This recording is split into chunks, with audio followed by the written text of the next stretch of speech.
Welcome the Lord's chosen. The most terrifying thing to people who operate in groups is discovering they never actually had power, only permission. Here's the part. Nobody likes to say out loud. History proves that coordinated attacks don't fail because the group lacks strength. They fail because the target stops being controllable. Empires didn't collapse from outside pressure first. They cracked the moment one individual refused to behave predictably. That's not poetry. That's documented pattern. Every system built on manipulation eventually meets someone who doesn't react on schedule, doesn't panic on cue, and doesn't fall apart when expected.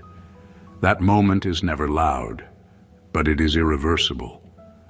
This topic isn't about fantasy battles, smoke-filled rooms, or dramatic chants whispered under candlelight. It's about something far more unsettling, a coordinated effort that relied on psychology, pressure, repetition, and emotional interference and still failed. Not because you fought harder, not because you gathered reinforcements, but because you didn't fracture. That's the detail people skip, because it ruins the myth that numbers automatically win. Here's a fact that should sit with you for a second. In documented cases of group coercion, the success rate collapses when the target maintains internal consistency over time. In plain terms, when someone stays mentally aligned long enough, coordinated pressure starts to backfire. The group becomes reactive. Communication turns frantic. Mistakes multiply. Infighting begins. That's not spiritual talk. That's behavioral science. The pressure doesn't just stop working, it reverses.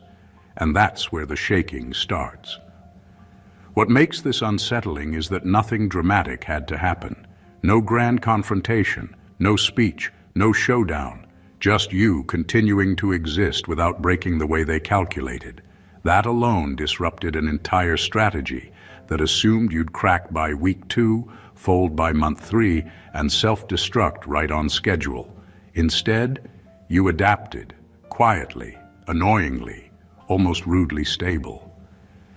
There's also a slightly funny part no one mentions. Groups like this always assume they're the smartest people in the room. They overestimate their coordination and underestimate the cost of maintaining it. You, on the other hand, didn't need meetings, updates, or emotional check-ins. You just had to stay yourself, which ironically took them more energy to monitor than it took you to live. This isn't a story about overpowering anyone. It's about outlasting a structure that couldn't survive without your participation. The moment you stopped playing your assigned role, the entire operation lost its rhythm. What you're about to hear breaks down how one person, standing alone and staying internally aligned, caused a coordinated effort to unravel itself, piece by piece, until fear replaced confidence and noise replaced strategy. And no, they're not shaken because you attacked them. They're shaken because you didn't. Number 1, you didn't beat them by being stronger. You beat them by being untouchable. They were prepared for resistance. That's what every coordinated attack counts on. Pushback, panic, emotional explosions, messy reactions they can exploit and redirect. Strength is predictable. Anger is predictable. Even courage can be mapped. What they were not prepared for was you being unreachable where it mattered most. Not physically, not socially, internally. That's the part no one trains for because it can't be forced or taken. You didn't win by clenching your fists harder or raising your voice. You won by removing access. Their methods depended on emotional entry points, old wounds, self-doubt, the need to explain yourself, the urge to defend your name. When none of those doors opened, the entire operation stalled. It's hard to attack someone you can't get inside of. It's even harder when they don't seem bothered by the attempt. Being untouchable doesn't mean you didn't feel anything. It means you didn't hand your feelings over for management. You processed privately instead of reacting publicly. You thought instead of spiraling. You chose not to leak your internal state to people who were actively studying you. That single decision stripped them of leverage. What really unsettled them was that you didn't become harder. You became clearer. Clear people are dangerous to manipulative systems because they don't need permission to stand where they stand. You didn't argue every lie. You didn't chase every rumor. You didn't scramble to correct every misinterpretation. You let reality catch up on its own timeline. And that patience looked like arrogance to people used to controlling outcomes. They tried pressure. You stayed steady. They tried repetition. You stayed consistent. They tried escalation. You stayed grounded. At some point, it became obvious that nothing they threw at you was changing your center.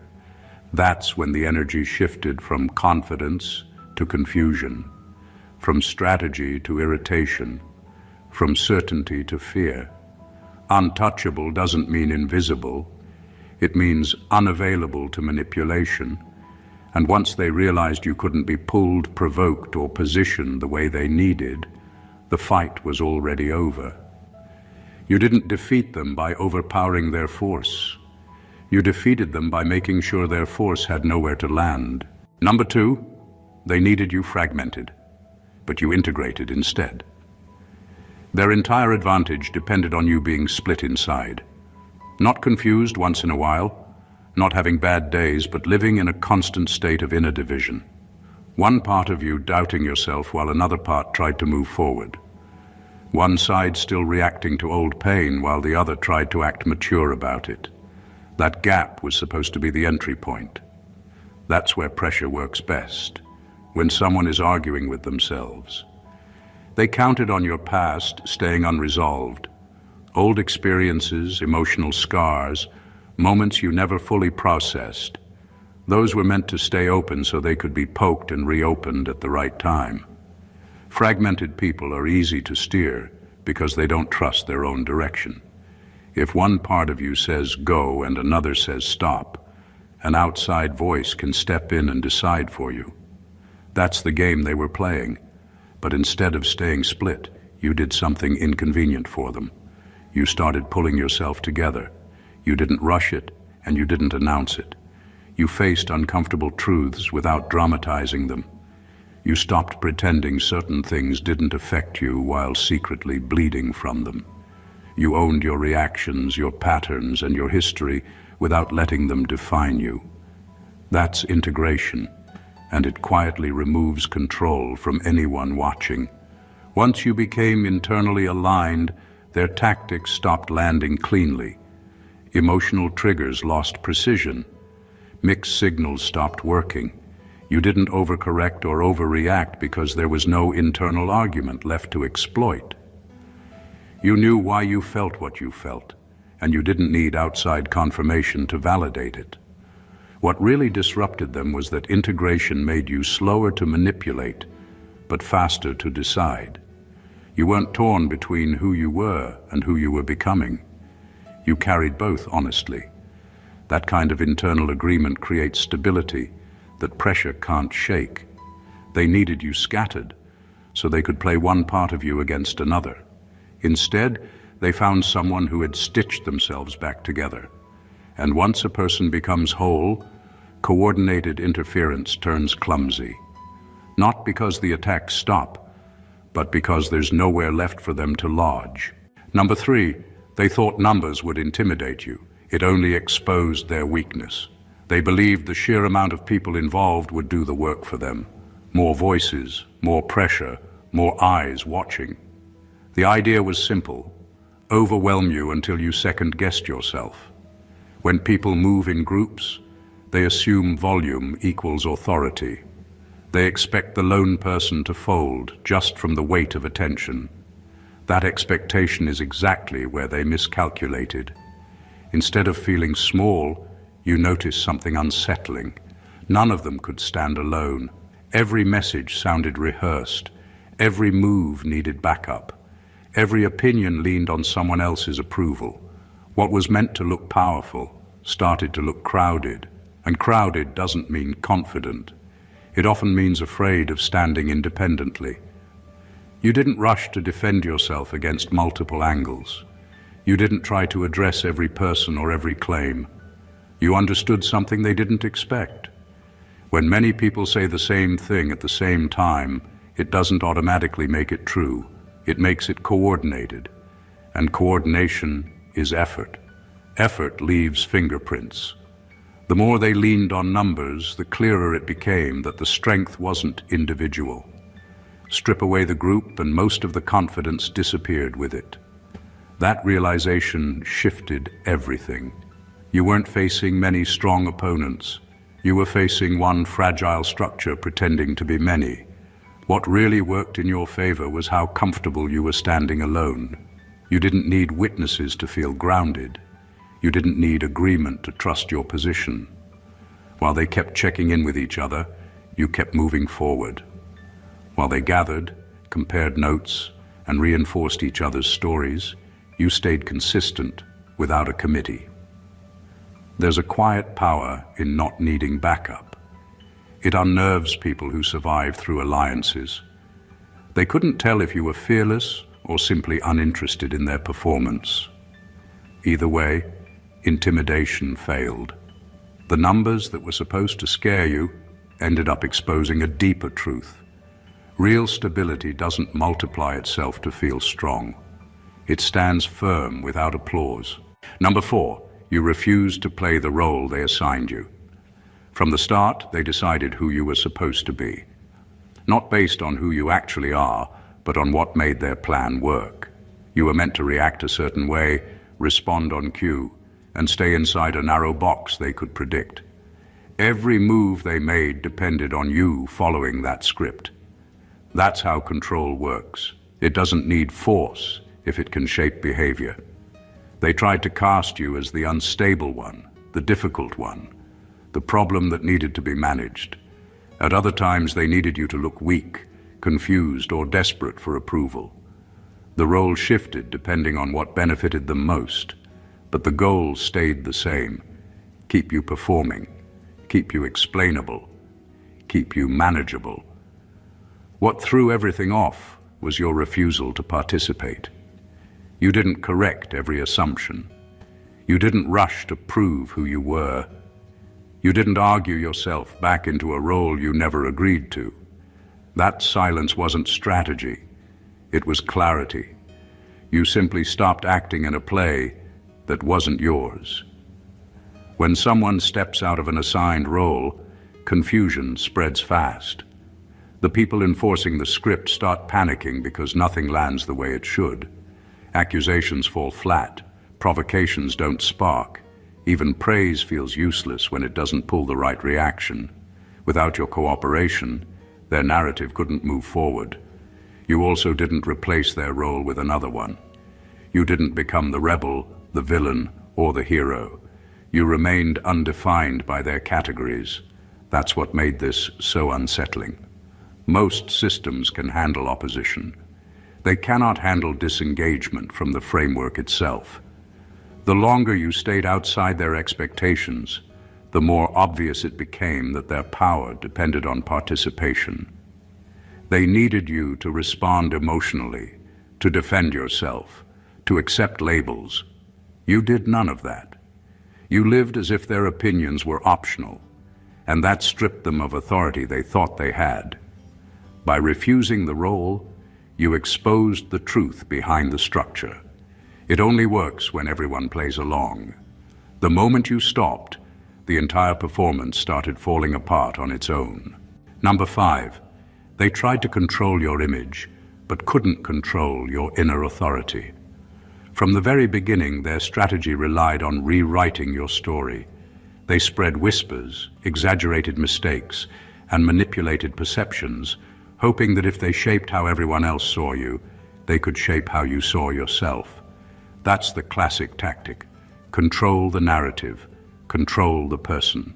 But what they didn't realize is that authority doesn't live in what others think of you. It lives in what you think of yourself. You didn't waste energy defending your reputation or proving your worth.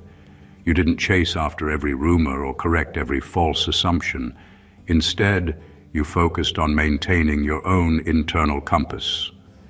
Your authority came from inside, from knowing exactly who you are, what you stand for, and what lines you refuse to cross. When your center is solid, external attacks are just noise. They can't penetrate unless you let them. This drove them crazy because they had no tools for dealing with someone whose power was self-contained. Every smear they launched, every distortion they tried to enforce, failed because it collided with a mind that refused to validate it. They couldn't project fear or doubt onto you because your inner authority made those projections irrelevant. That's why their tactics started to look frantic, uncoordinated, and even desperate. They were trying to manipulate someone who wasn't playing the game. What they also didn't anticipate was how calm that kind of authority makes you. There's a subtle intimidation in quiet certainty. You don't have to shout or prove anything.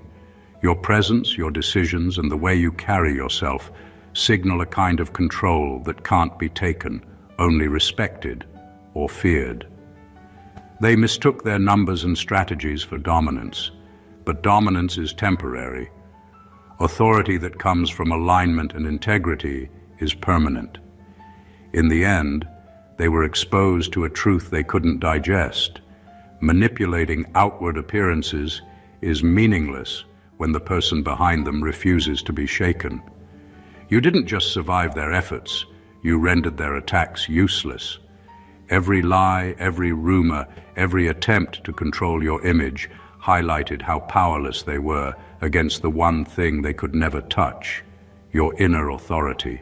Number 6, they fed on fear and you starved them without trying. Fear was their fuel. Every word, every gesture, every coordinated effort was designed to make you doubt yourself, hesitate, and react.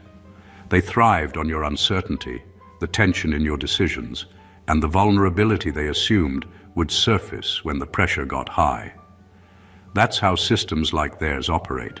They don't need strength, they need a target willing to supply panic. But you didn't hand it over. You didn't try to show courage or force confidence. You simply stopped participating in their ecosystem. You continued to exist with the same internal logic you had always trusted. No flinching, no overcompensation, no explanations. In doing so, you starved the entire operation. They had planned for a reaction, and when none came, their machinery faltered. The subtlety of this is what made it so devastating. You weren't attacking them. You weren't proving anything. You were simply holding space for yourself. That refusal to feed into fear was like a refusal to fill their tanks. The more they pushed, the emptier their strategy became. Panic requires energy, and they had been siphoning it from you for months, or even years. When the supply ran dry, their confidence collapsed. What shook them most is that you didn't have to fight. Their intimidation relied entirely on your response. Once you became impermeable to it, their entire game turned useless. Every attempt to corner, pressure, or manipulate only highlighted their dependence on a target who would react. You weren't just unshaken, you were invisible to their agenda. And that's terrifying when you've built your sense of power on someone else's fear. This is why they're shaken now. They thought fear would control you. They assumed panic could be manufactured, emotions manipulated, and boundaries crossed. None of that worked. You starved them without effort simply by refusing to supply the one thing that sustained them, your insecurity. And when the energy that built their confidence dries up, what remains isn't strength, it's desperation. Number 7, they confused your patience for powerlessness. They watched you and assumed that because you didn't react immediately, because you didn't over-explain, because you didn't lunge at every provocation, you were weak. They thought your patience was a gap they could exploit, a delay in your defense that would eventually crack open. They mistook stillness for surrender, observation for submission. That miscalculation became their undoing. What they didn't realize is that patience is not passivity. You weren't waiting because you didn't know what to do. You were waiting because you were fully aware of the stakes and the patterns at play. Every interaction, every manipulation, every attempt to pressure you was being catalogued, measured, and analyzed. While they assumed you were slow, you were already ahead. You were learning, calculating, and preparing in silence. That's what made you dangerous in ways they couldn't anticipate. Patience gave you space to observe weaknesses in their coordination. It allowed you to see where the cracks were, where they contradicted themselves, where their unity depended on fear or manipulation. The longer you remained calm, the more their energy became exposed. Frustration seeped in, coordination faltered, confidence wavered. What they thought was a lull in your response was actually a process of quietly dismantling the foundation they were standing on. Your patience also showed them that you didn't need external validation. They expected their tactics to trigger fear, confusion, or anger. When none appeared, it forced them to confront the reality that control is only as strong as the willingness of the target to be controlled. Their strategies weren't failing because they weren't smart. They were failing because you refused to hand over your emotional energy, which is the only thing that makes manipulation work. In the end, your patience wasn't a pause. It was a signal. It said you weren't playing their game on their terms. You weren't reactive. You weren't predictable. And that level of composure in the face of relentless pressure revealed a truth they could neither argue with nor ignore. Patience can be more destructive to manipulators than aggression ever could. It's silent, calculated, and impossible to weaponize against the person wielding it correctly. Number 8. You survived exposure without becoming corrupted by it. They assumed that being exposed to coordinated darkness would change you.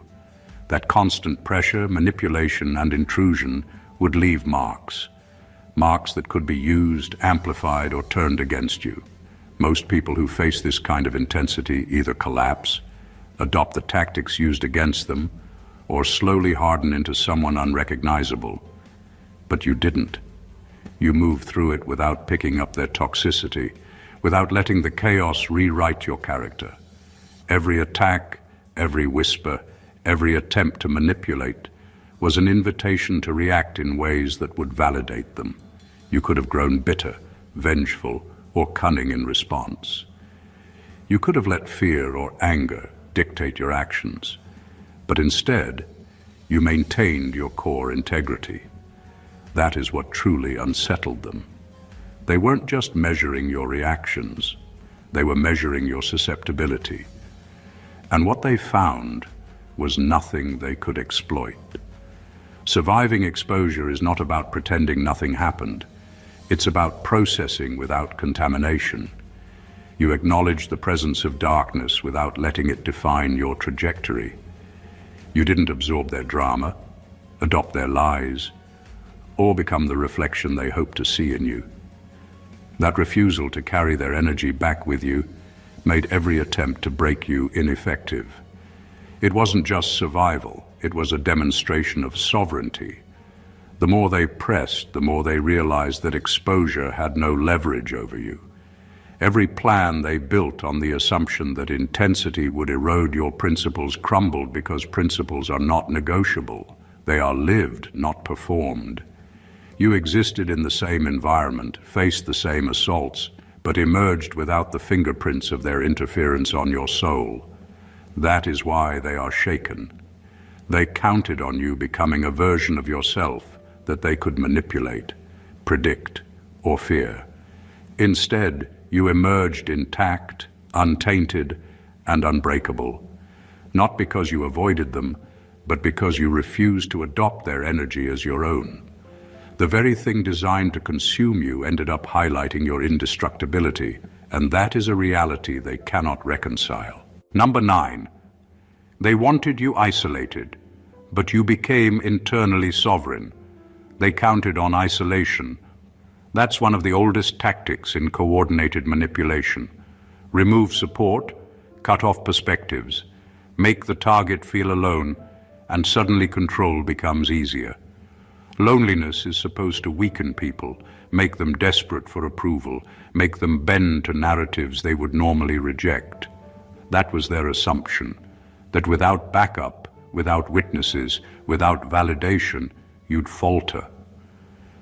What they didn't anticipate is that isolation doesn't have to create weakness. For some, it becomes a crucible, a space where internal authority grows. You didn't crumble because no one was watching. You didn't panic because there were no allies to lean on.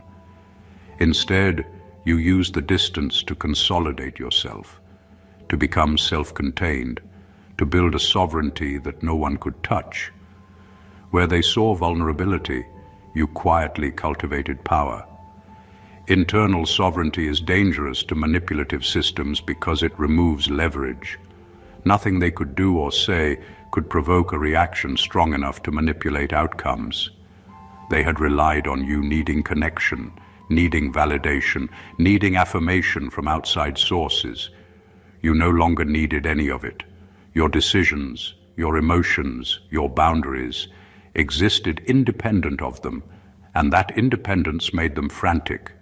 The brilliance of this is that you didn't just survive being alone, you thrived in it. Every attempt to intimidate or control you bounced off because your center was solid, fully aligned, and inaccessible to their interference. Their whispers, strategies, and coordinated pressure became irrelevant because your alignment didn't rely on consensus or approval. You didn't just hold your ground. You owned your space in a way that no crowd, no gang, and no orchestrated force could invade. By becoming internally sovereign, you turned isolation into armor.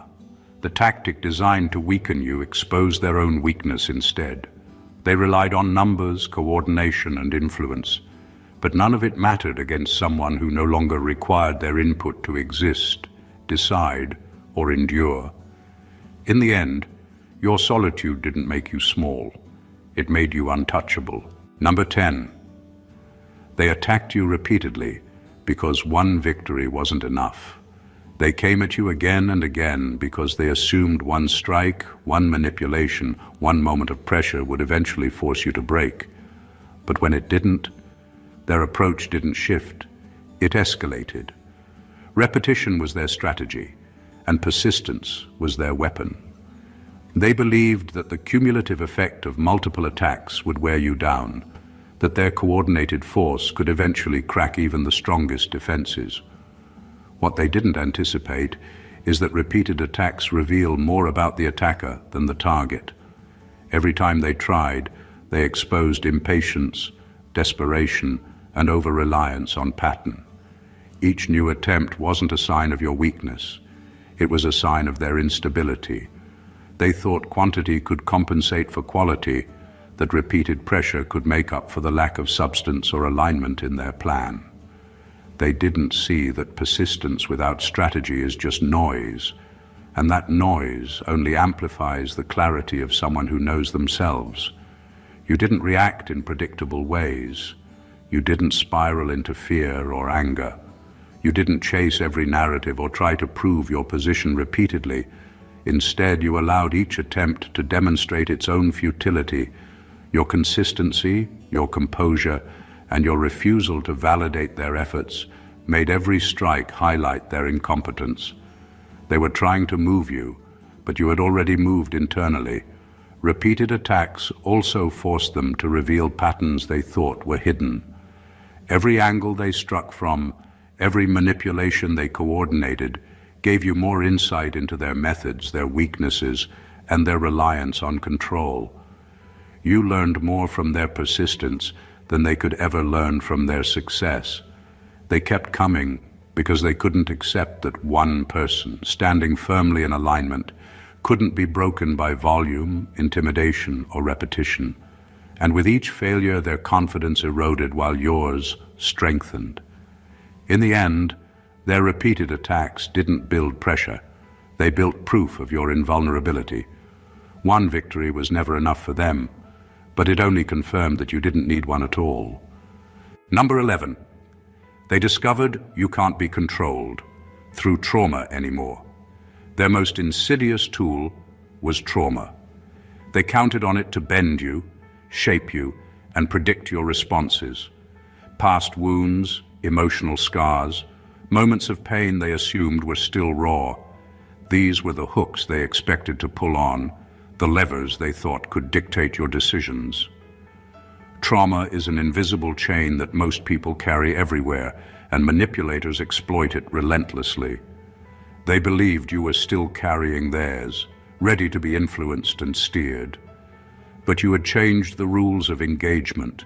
You refused to let past pain dictate your present.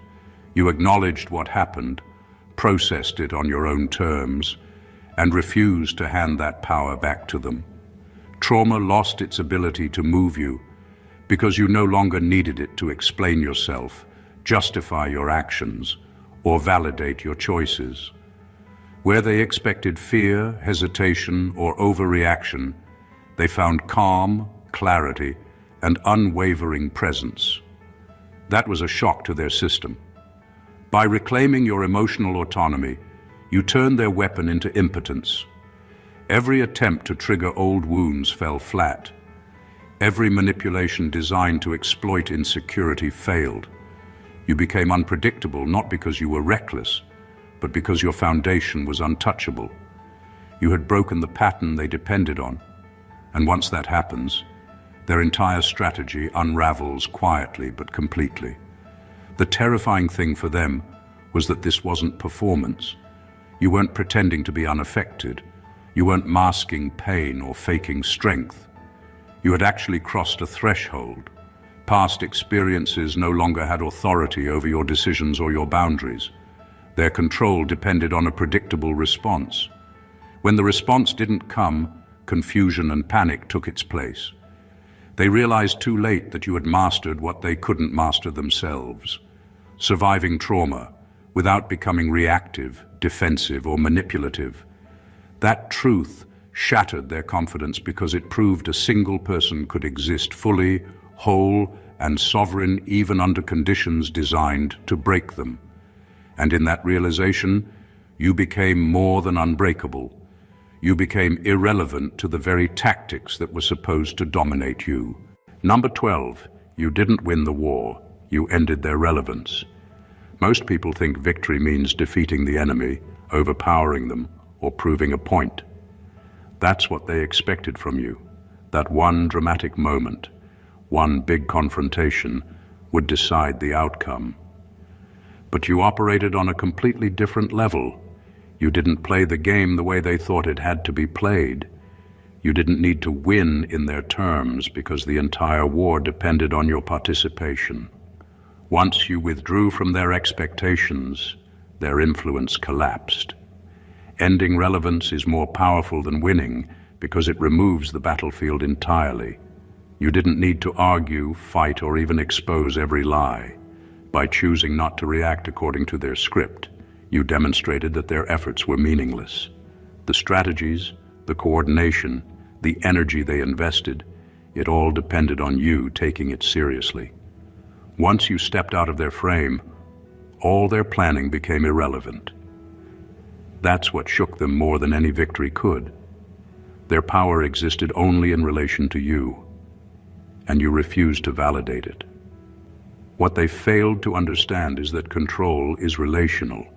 They could coordinate, intimidate, and manipulate as much as they wanted, but none of it has weight without the target's engagement. By refusing to give them that engagement, you didn't just survive, you made their influence evaporate. Their entire reason for existing in your space, their purpose, was nullified without a single clash. You didn't defeat them, you made them unnecessary. That kind of result is disorienting because it breaks the usual narrative. People are used to measuring success in conflict by wins, losses, or responses.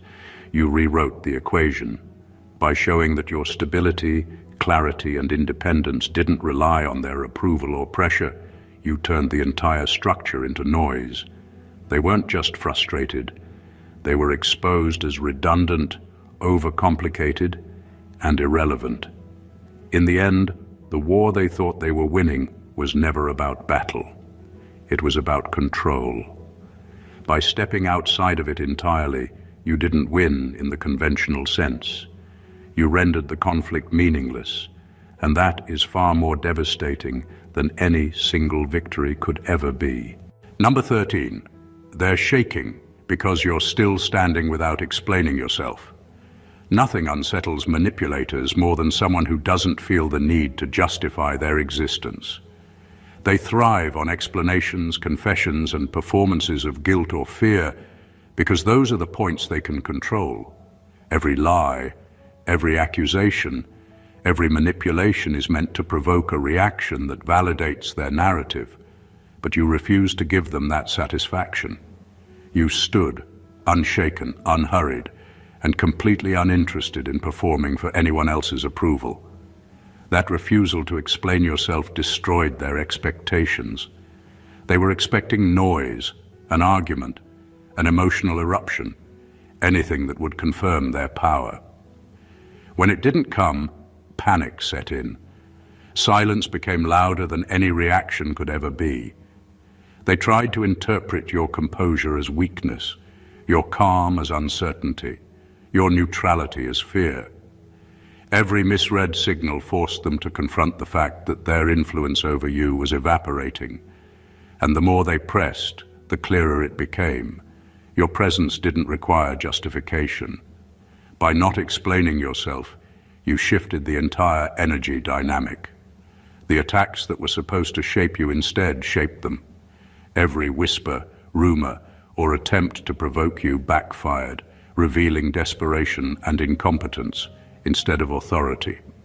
They couldn't control a story that you refused to narrate, and their frustration grew with every unresponsive moment.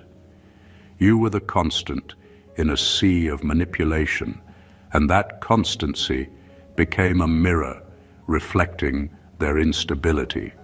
What makes this even more disarming is that your silence isn't passive, it's active power. Standing without explanation signals self-possession. It communicates that your decisions, your boundaries, and your integrity exist independently of outside opinion. And manipulators who survive by engineering reactions find this unbearable. They are shaking because the control they relied on was contingent on your cooperation. You didn't just survive their attempts, you nullified their influence entirely. Your composure forced them to confront a truth they cannot change. Your existence doesn't need validation, and that is a reality that terrifies those who live off other people's reactions. Number 14, you proved that one aligned individual is more dangerous than a coordinated lie. They had numbers, strategies, and coordination on their side, and they believed that was enough. They counted on repetition, reinforcement, and collective pressure to dominate, assuming a single person could never match the force of many. That's where they miscalculated. What they didn't realize is that alignment, true internal alignment, cannot be measured, multiplied, or manipulated. It is invisible, unpredictable, and unstoppable in ways they could never anticipate. While they relied on lies, gossip, and coordinated attempts to destabilize you, you relied on coherence. Every decision, every response, every thought flowed from the same unshakable center. That kind of consistency is more powerful than any number of voices screaming in unison. Lies can spread quickly, but they crumble when faced with someone whose life is governed by truth and self-clarity. One aligned individual exposes every weakness in a coordinated deception, because deception depends on doubt and confusion. You had neither. Their coordinated efforts became a liability because they assumed cohesion where there was none. Each participant needed reinforcement from the others. Each plan required constant monitoring. Their energy was tied up in maintaining the illusion of power, while you, standing alone, didn't need anyone to prop you up. The contrast between their frantic interdependence and your independent alignment was jarring, and that shock destabilized them far more than any argument or confrontation could have. They also didn't anticipate the speed at which internal alignment makes someone untouchable. You could move, decide, and act without waiting for consensus. You didn't require approval or permission to exist fully and to hold your boundaries. That flexibility in action, combined with unwavering consistency in self, created a paradox they couldn't resolve. How can one person dismantle what hundreds of coordinated efforts couldn't? In the end, the truth was simple and terrifying for them. Numbers don't beat integrity, and coordination doesn't beat clarity. You weren't just surviving their schemes. You were proving a fundamental rule they could never accept. Alignment is stronger than any lie, and one person who lives fully in it is unstoppable. Conclusion. What you just witnessed isn't a story of brute force or dramatic confrontations. It's a story of something far more powerful, something they couldn't predict, calculate, or control. A single individual who refused to be manipulated, fractured, or defined by anyone else's agenda. You didn't need to fight on their terms, you didn't need to respond to every attack, and you didn't need to perform for approval. Every move they made, every plan they coordinated, every attempt to break you fell apart because your power wasn't in reaction. It was in alignment. You survived exposure without absorbing their toxicity.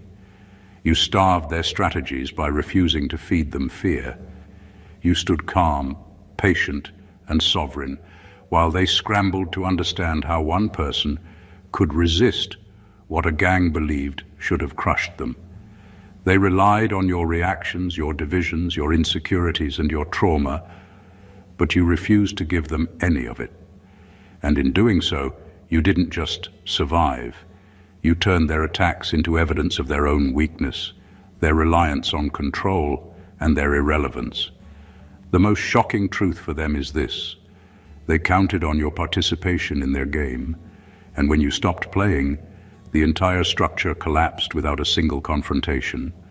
Numbers, repetition, and coordinated deception could not touch you. Lies and manipulation fell flat. Your alignment made you untouchable, unpredictable, and quietly devastating. One person, living fully in clarity and sovereignty, proved more powerful than a network built on fear and pretense. Let this sink in. True power doesn't announce itself. It doesn't need applause, validation, or retaliation.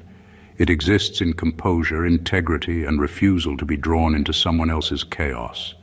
You didn't just survive the pressure, the lies, or the attacks. You exposed the truth that no coordinated effort can overpower an aligned soul. That is the reason they are shaken. That is why their strategies failed. And that is why your presence alone rewrote the rules of engagement.